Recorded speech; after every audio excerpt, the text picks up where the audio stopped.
June 18th, 1944. Near Saint-Lô, Normandy. The hedgerow explodes without warning. Dirt, leaves, and splintered wood tear through the air as artillery crashes somewhere beyond the field. Private First Class Karl Weiss, 352nd Infantry Division, hits the ground hard, helmet ringing, mouth full of soil. The smell is sharp, cordite, crushed grass, sweat soaked into wool. He has been awake for 3 days. The line is gone. Not broken, gone. To his left, a machine gun that had been firing seconds earlier is silent, its crew missing or dead. To his right, a young grenadier stares blankly at nothing, rifle still clutched but unfired. The American advance has not come screaming or shouting. It has come methodically, relentlessly, like pressure applied until something gives way. Karl scrambles toward a shallow ditch, heart hammering, waiting for the order he knows will never come. Hold. Counter-attack. Stand fast. Those words had meaning once. Now there is only noise. And then suddenly, a voice. Don't move. Hands up. The English is flat, unexcited. Karl looks up slowly. Through drifting smoke, 3 American soldiers appear at the edge of the hedgerow. Their uniforms are dusty but intact, helmets low, rifles steady. No fury. No desperation. One of them, a corporal with a narrow face and tired eyes, motions with his weapon. Hands up, that's it. Easy. Karl raises his hands. For a moment, he waits for the kick. The insult. The rifle butt to the ribs that German propaganda had promised would follow capture. It doesn't come. Instead, the corporal steps forward, quickly pats him down, and gestures toward the rear. Move that way. You'll be all right. You'll be all right. The words hit Karl harder than the shell burst. An hour later, he sits on the ground with a dozen other German prisoners, helmets piled in a heap, guarded by soldiers who look bored. Someone passes out cigarettes. American cigarettes. One of the guards offers water from a canteen without ceremony. Karl takes it automatically, hands still shaking. Around him, the other prisoners whisper. They didn't shoot. They didn't hit us. They didn't rush us. A Feldwebel with grey in his beard stares towards the road where American trucks roll past. Endless, unhurried. They act like they expect to be here tomorrow, he mutters. Karl doesn't answer, because he is thinking the same thing. Later that afternoon, they are marched to a temporary holding area near a crossroads. Engineers work nearby, clearing mines under white tape.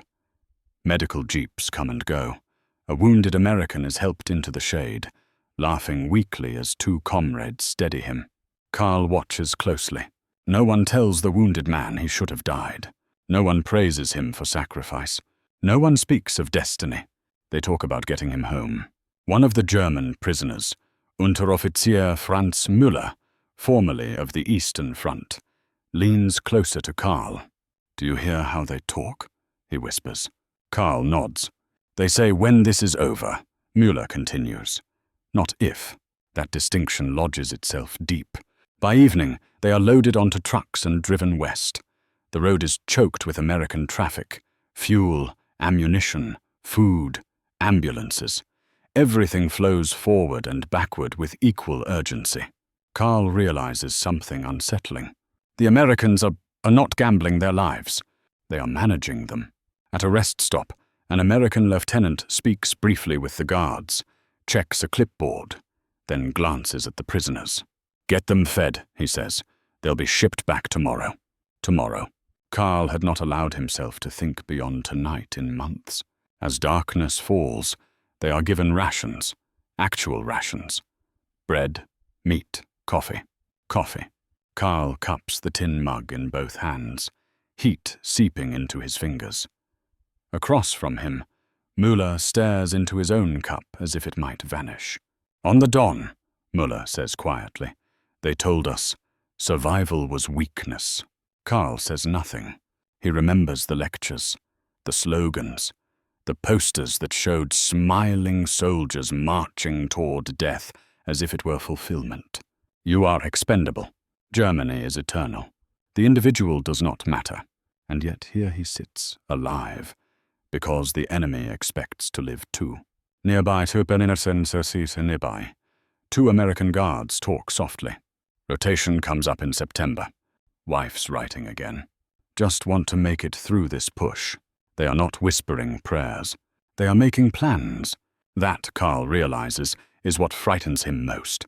Not their firepower, not their numbers, their assumption. They fight as if survival is normal, as if coming home is the point. Carl lies back against the earth, helmetless for the first time in weeks, staring at the unfamiliar stars above Normandy. For the first time since the war began, he allows himself to think a forbidden thought. Maybe I am not meant to die here.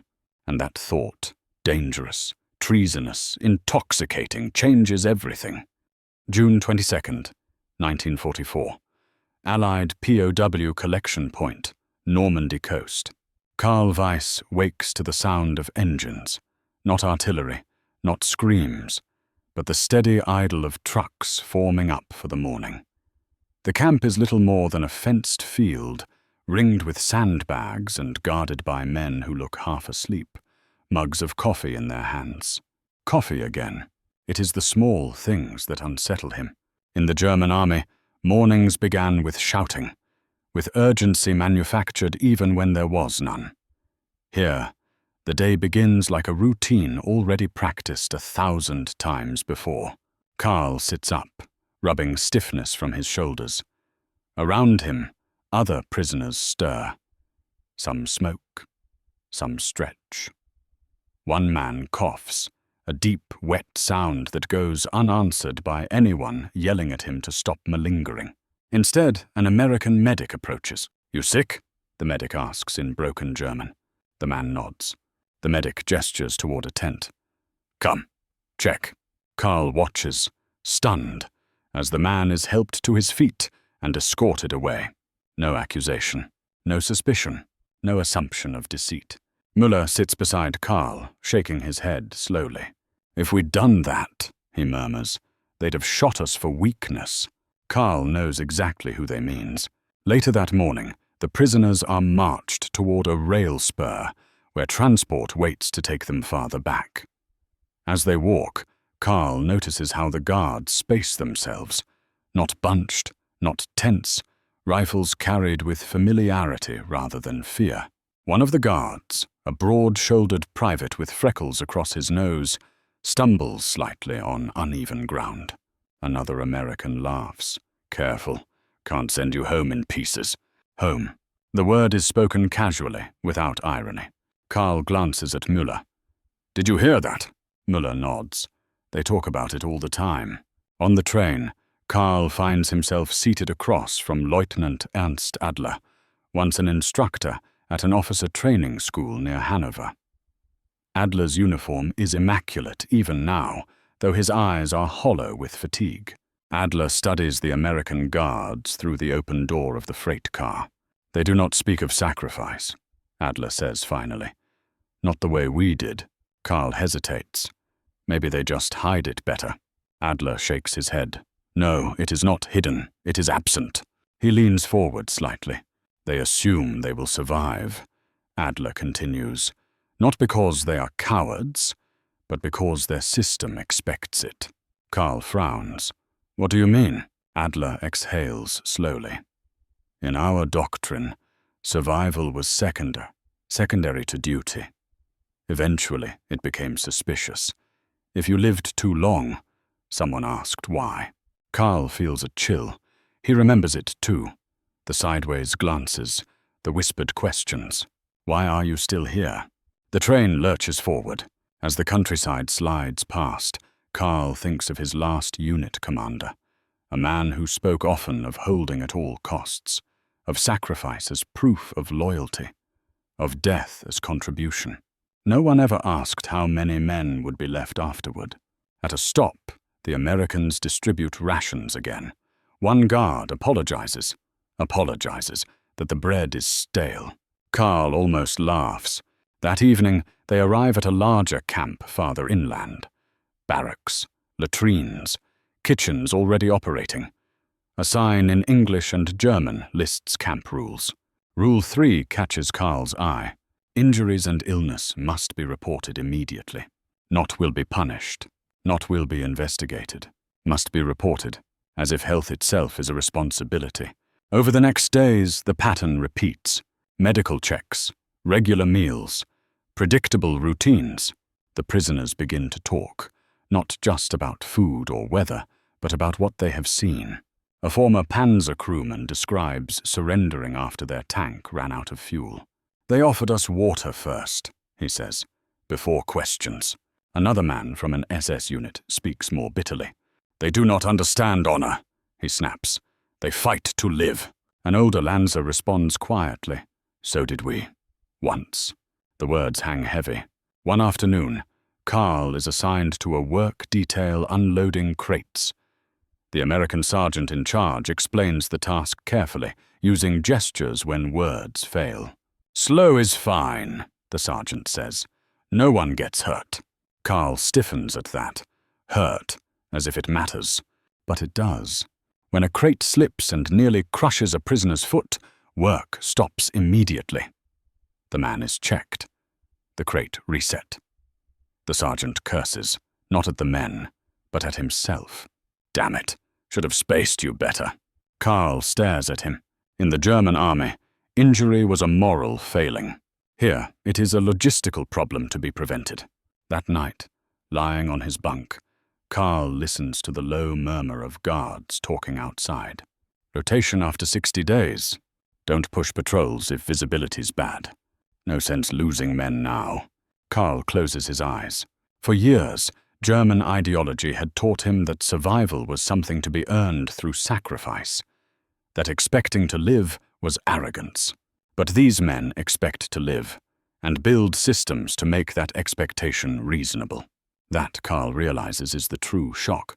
Not kindness, not comfort, but intent. The Americans fight as if the war is something to be completed, not consumed by. They plan for tomorrow. Germany planned for martyrdom.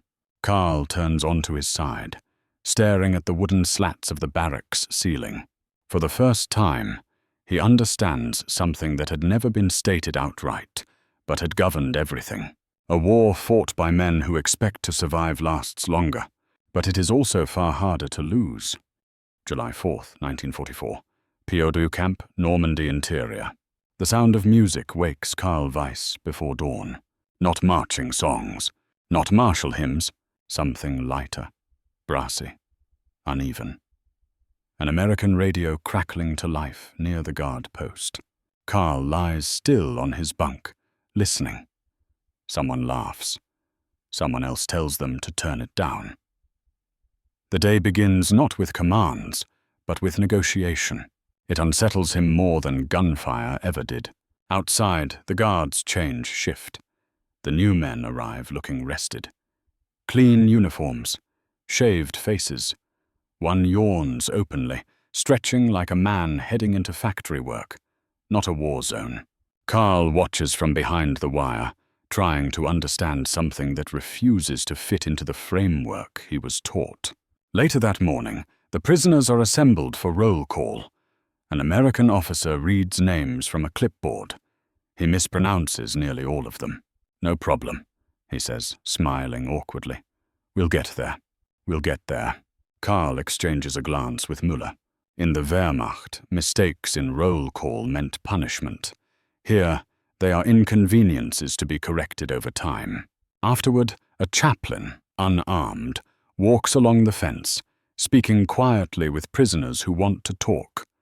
No interrogations, no political lectures, just listening.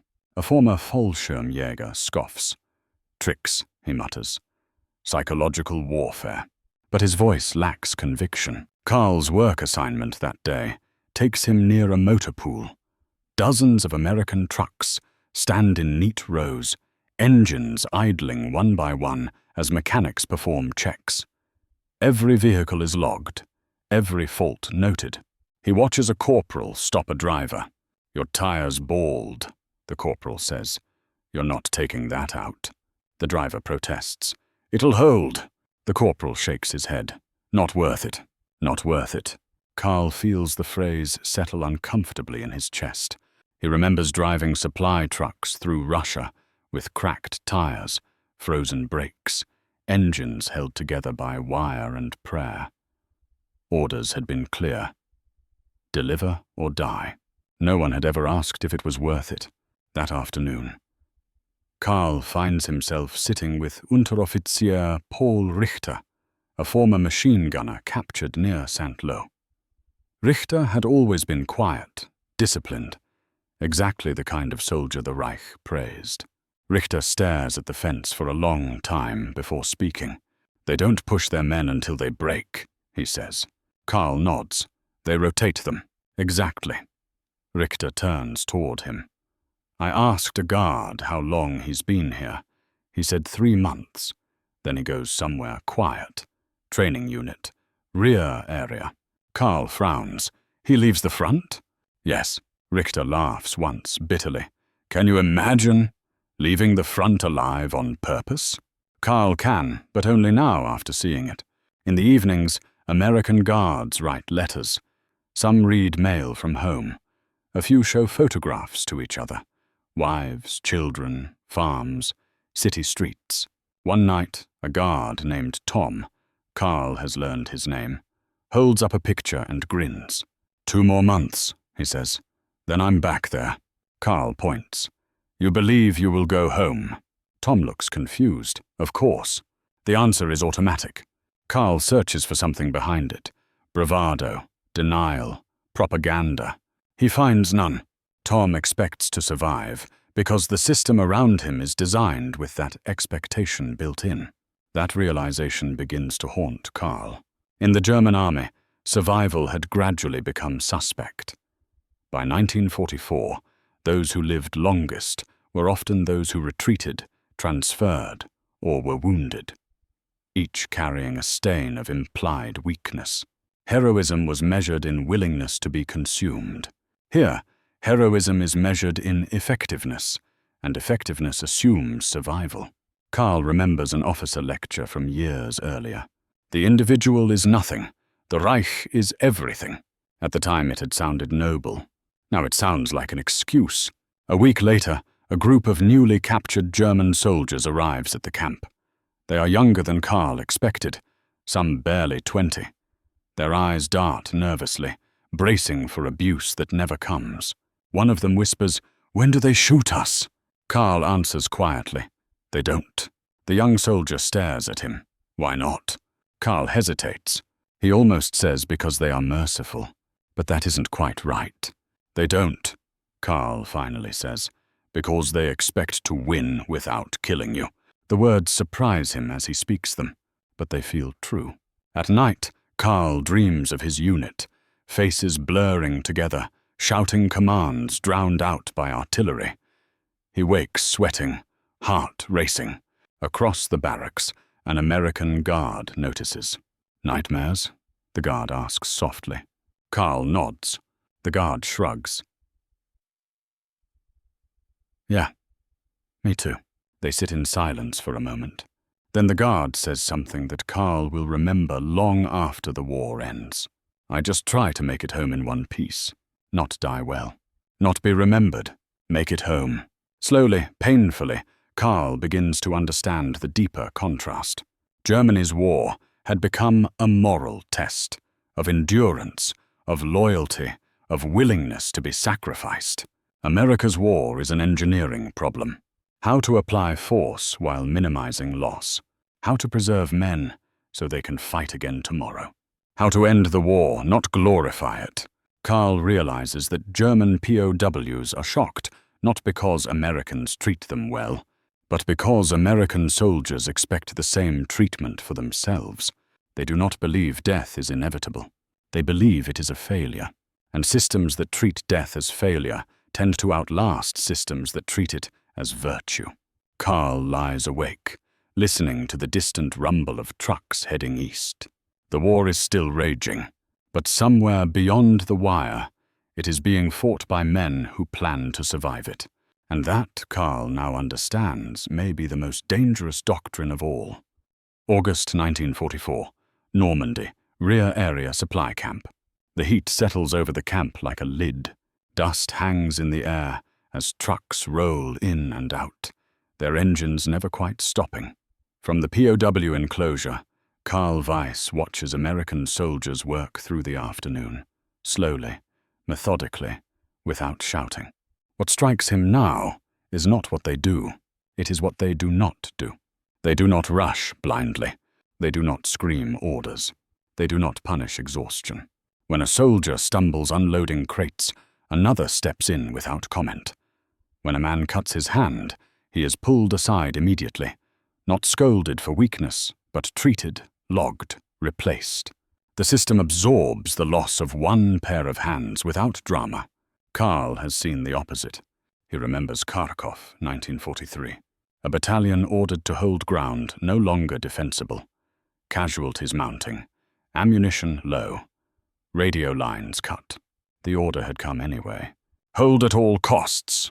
Costs had never been defined. By nightfall, half the unit was gone. By morning, the rest were either dead or retreating without orders. The survivors were later interrogated, not about what happened, but why they had lived.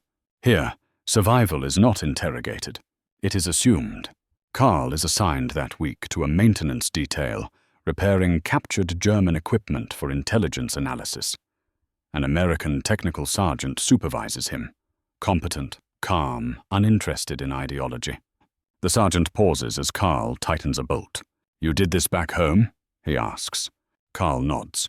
"Before the war. Trains?" The sergeant smiles faintly. "Good skill. War'll end someday. World still needs mechanics." Karl almost drops the wrench. The idea lands like a foreign object in his mind. After the war. In Germany, the war had swallowed the future whole. Every conversation, every sacrifice, every death had been framed as necessary because there might be nothing afterward. Here, men speak as if the future is merely postponed. That evening, Karl hears shouting from a nearby tent. He tenses instinctively, expecting punishment, violence. Instead, a medic emerges, guiding a shaken American private by the arm. "Panic attack," the medic says to another soldier. "He's done 2 weeks straight on convoy duty. Needs rest." Rest. Karl watches the private disappear toward a medical truck. No arrest. No accusation of cowardice. No threat of court-martial. Karl feels something twist inside him. In late-war Germany, nervous collapse had been treated as treason by weakness. Soldiers were executed for less. Here, the system adjusts. Karl begins to speak more openly with the other POWs. Müller, the former artillery officer, admits something late one night. "I stopped believing we would survive sometime in 43, Müller says. After Stalingrad, after Tunisia. Every new order sounded like a death sentence written by someone who would never see the front." Karl nods. "I thought it was just me." "No," Müller replies. "We were taught not to expect survival, only obedience. That difference now seems enormous." A week later, a group of American soldiers rotates out. Karl watches them pack their gear. Casual, almost cheerful. One man jokes about hot showers, another about real beds. No one calls them cowards. No one accuses them of abandoning comrades. Their replacements arrive the same afternoon. Fresh uniforms, clean faces, briefings already complete. The machine continues. Karl realizes something unsettling. The Americans do not treat men as symbols. They treat them as components. Replaceable, yes, but protected. Maintained, rotated, preserved. The German army had done the opposite. Elevated sacrifice while consuming the very resource it could not replace. One afternoon, Karl is questioned by an American intelligence officer, not harshly, not urgently. The officer asks about morale in late-war German units. Karl answers honestly. "We were told survival was selfish," he says. that dying proved loyalty. The officer writes this down, pauses, then looks up. That's a hell of a way to run an army, he says quietly. Karl does not argue. That night, Karl lies awake thinking of his brother Erich, last seen near Kiev in 1943. No grave, no body. Only a letter praising sacrifice and promising remembrance. Karl wonders, for the first time, whether Erich had expected to die, or whether he had simply been denied the right to expect anything else. The difference feels cruel now. As August turns to September, the front moves rapidly east. The sound of artillery grows distant. Rumors circulate. Paris liberated. German units collapsing. Among the POWs, the mood shifts. Not relief, not fear, but confusion. If the war is lost, then what were all the sacrifices for? Karl looks through the wire at American soldiers preparing to move again, checking weapons, loading trucks, joking nervously. They look tired, but not resigned. They still believe the war will end with them alive. And systems built on that belief, Karl now understands, fight differently. They conserve strength. They avoid pointless stands. They withdraw when necessary. They plan beyond the next hour. Germany stopped doing that long ago. Karl closes his eyes and imagines something he has not allowed himself to imagine in years. Going home, not as a hero, not as a martyr, as a man who survived. The thought feels almost forbidden, but across the fence it is treated as normal, expected. And in that expectation lies a truth Karl can no longer ignore. An army that expects its soldiers to die will eventually get exactly that. An army that expects its soldiers to live will keep fighting until the other one runs out of men willing or able to be sacrificed. May 9th, 1945, Bavaria, Germany. The war ends quietly. There is no great roar of celebration where Karl Weiss stands, only a thinning of sound. Trucks idle instead of racing. Rifles are slung instead of gripped. Orders soften into instructions. Karl watches American soldiers receive the news without disbelief. They had expected this moment. Some cheer. Some sit down heavily. One man simply removes his helmet and stares at the ground, breathing as if he has just surfaced from deep water. No one looks surprised to still be alive. That, Karl realizes, is the most revealing detail of all. In the days that follow, the POW camp changes character. Guards relax. Paperwork multiplies. Interviews replace interrogations. Karl is processed not as a defeated enemy to be punished, but as a problem to be solved. Name, rank, trade, health. Trade. The word appears again and again on forms. When Karl lists mechanical technician, the clerk nods and makes a note. Railway reconstruction detail, he says. You'll start next week. Not prison. Work. Karl is transported with other former POWs to a rail yard smashed by bombing. Twisted tracks snake through rubble. Cranes lift broken cars back into alignment. American engineers direct traffic with clipboards and hand signals. The work is hard, but purposeful. No one demands symbolic suffering. No one lectures about honor. The war is over. Now comes repair. Karl realizes something chilling. The Americans had planned for this phase too. One afternoon, Karl overhears two American officers discussing casualty figures. One says, "We lost fewer than expected in Europe." The other replies, "Good. That means more guys going home." There is no apology in the statement, no shame. Karl remembers German briefings where casualty numbers were read aloud as proof of devotion, as evidence of moral strength. Here, fewer deaths are simply better. As weeks pass, Karl is allowed limited movement. He sees towns beginning to function again. Markets reopen. Schools resume classes. American soldiers patrol. But they do not posture. They look forward. Karl speaks with an American corporal guarding a supply depot. "You glad it's over?" Karl asks carefully. The corporal shrugs. I'm glad I get to go home. Karl hesitates. You were never told to die for it. The corporal frowns. Die? No. Hell, man. We were told to stay alive. That's how you win.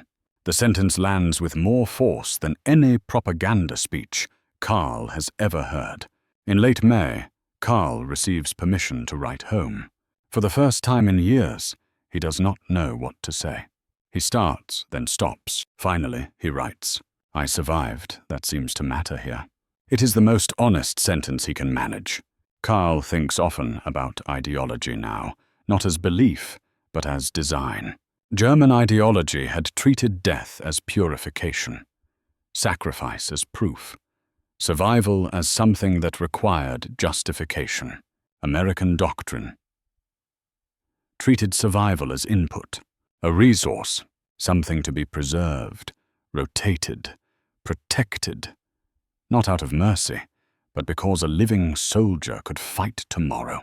The Germans had burned their future for symbolic victories. The Americans had guarded theirs. One evening, Karl sits with Müller and a few others outside their barracks. The sun sinks behind shattered rooftops. Müller says quietly, Do you think we were meant to die? Karl shakes his head. I think we were meant to obey. They sit with that for a long time. Years later, historians will debate strategy, doctrine, industrial capacity. But Karl Weiss will remember something simpler. The first time he saw American soldiers planning for the war to end. The first time he realized they expected to live through it. That expectation shaped everything. How they fought, how they withdrew, how they preserved strength, how they built systems that absorbed shock instead of glorifying collapse. Germany lost more than battles. It lost the ability to imagine survival as victory. Karl returns to civilian life in late 1945. The railways slowly recover. The world limps forward. Sometimes when he hears speeches about sacrifice, about purity, about destiny, he feels a chill. He has seen where those ideas lead. He has also seen something else. An army that expects its soldiers to survive does not fight less fiercely. It fights longer, smarter, and in the end, it is still there when the war finally stops.